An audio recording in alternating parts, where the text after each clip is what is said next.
will be tailored every single time. You become a part of me. You'll always be right here. You become a part of me. You'll always be my fear. I can't separate myself from what I've done. Giving up a part of me. I've let myself become.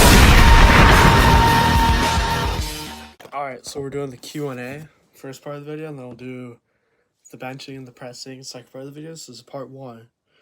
Alright, so let's see some of these questions. One of them is, what got you started in the gym?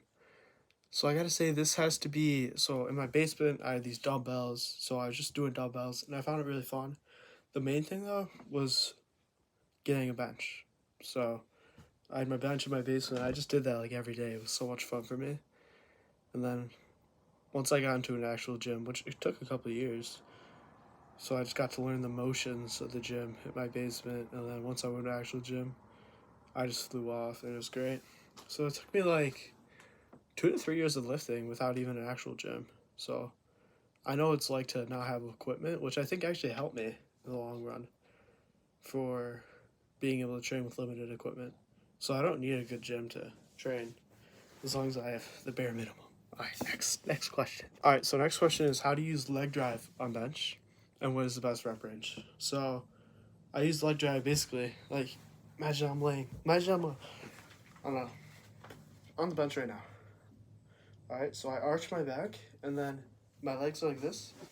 I basically just act like I'm doing almost like a leg extension, just like pressing as hard as I can with like everything in my body. It's just like everything's contracted.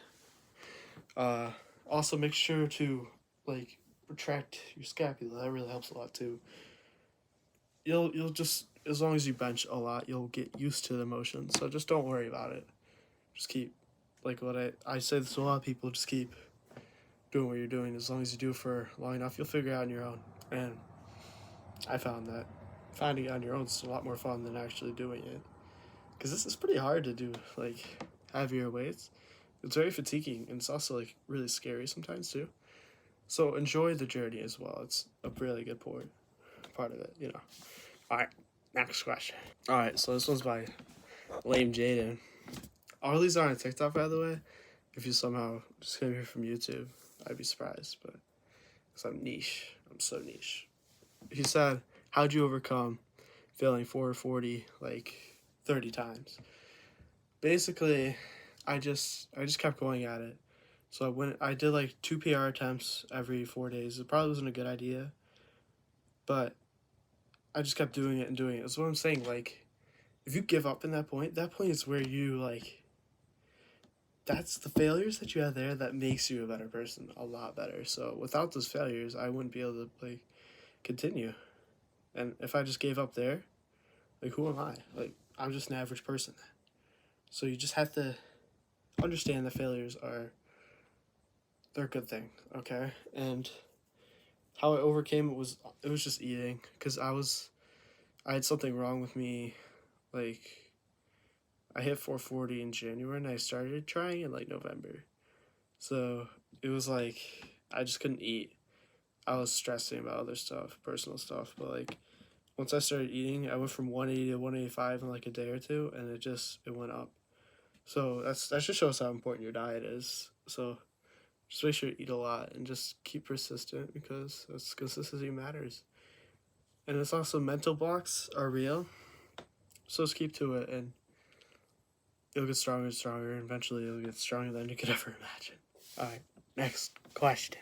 Alright, so next question is, what will you do after 585 bench or the 600? I'm not sure which one I'll stop at, but I'm gonna go on a really big cut, because I'm really curious what I look like under all this, because obviously all the muscle's still there. But yeah, I'm gonna dedicate myself to a really good cut and see what happens. I think I'm gonna go like actually insane, like, because I'm 220 pounds at 5'7" right now, and I'm not even like that fat. I mean, obviously I'm not lean, but like I think I'm gonna go crazy. All right, next question. Did you ever have to overcome inconsistencies? Yeah, I think in my, like, recently, no, past couple of years, no, but starting out, like, yeah, I say so. It was hard to go every day. So I was like, oh, I'm gonna do something else, or I don't want to do this. But like, I understood that you have to be consistent in this field. Without it, you're nothing. You could go hard one day, then lollygag another day, and then there's someone always working harder than you. Like, just think of that. Like, there's gonna be someone working harder than you. So you gotta go as hard as you can. And if you expect to be anywhere near the top, you gotta push it really hard. Otherwise, you're just gonna be some average person, some average bloke. If you know what I'm saying. Be that 5%. Be that rich piano, man. Don't be a no average person. Take that everywhere in life, not just here. You can take that anywhere. Like, it's your job. Don't just put in the work, go through the motions. Do some actual stuff. Come on.